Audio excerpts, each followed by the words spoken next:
ความรุ่งเรืองของคนเมืองต่อจากนี้ไปเราขอเฮดัง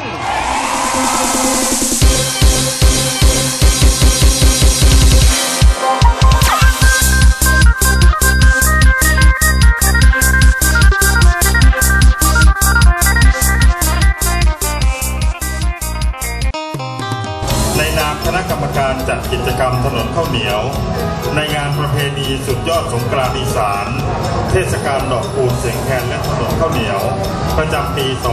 2553 เป็นงานมหาสงกรานต์ที่ได้รับการบรรจุให้เป็น1 ใน 3 กิจกรรมสุดยอดประเพณีสงกรานต์